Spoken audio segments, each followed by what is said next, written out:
So I'm making this video in regards to my last one where I was trying to figure out the problem with the Panasonic S1II's ProresRaw magenta and teal shift, and then also comparing that to my Nikon ZR R3D base colors because I prefer those colors way more. What I didn't know is that Panasonic actually provides a RAW to V-Log conversion LUT that you're supposed to apply before your CST. And so I want you to pardon my ignorance because I had no idea about this LUT.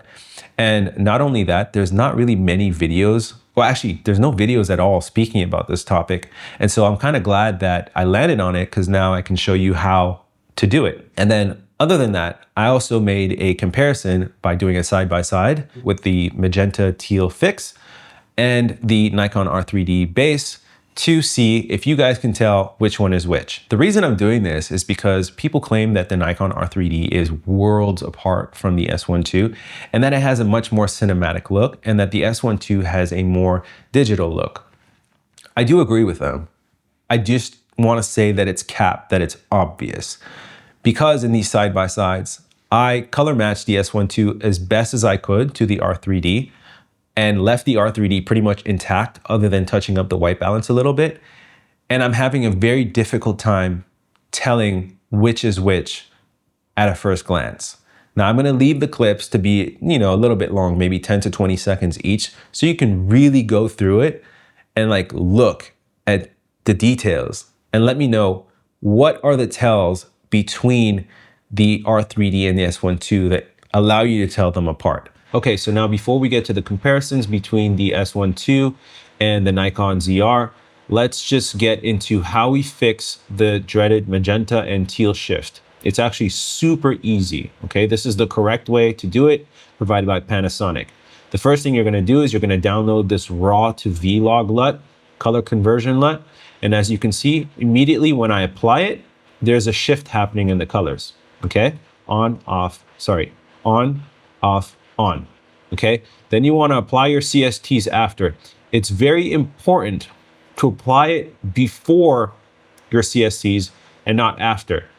If you apply it after your CSTs, there is a difference in the color. You see, now you have a magenta colored skin tone, and here you have more into the greener, more orange skin tone, which is the more natural look for this particular environment because the color is bouncing back a lot of greens from the grass and the environment, right? So this is what you would naturally see in real life, and this is a lot less.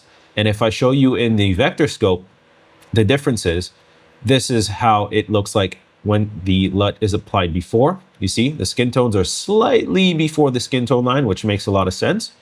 And then if I do it after, it's a little bit more in the magenta side. So this is the accident. This is the mistake that I made when I first tried this LUT, is I applied it after the CST, which gave me a different result than if I applied it before the CST. It's crazy how there's absolutely no videos on YouTube about this topic when it's such a major issue for a lot of us Lumix and Panasonic owners. But the solution is simple, as you can see, and easily consistent across the board. If I copy paste this, which is all copy pasted, the results are consistent.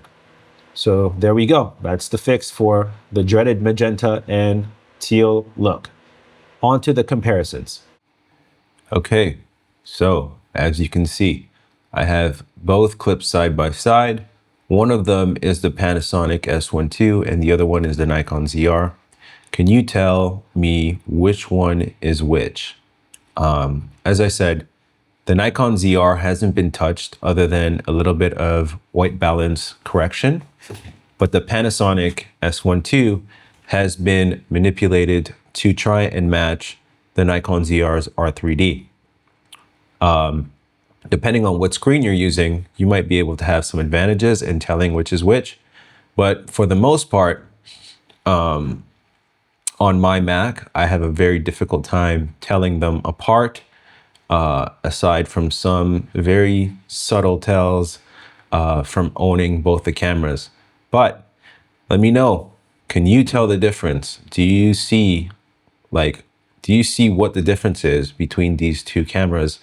And can you identify which one is which based on your expertise. All right. Let me know and I will reply in the comments eventually.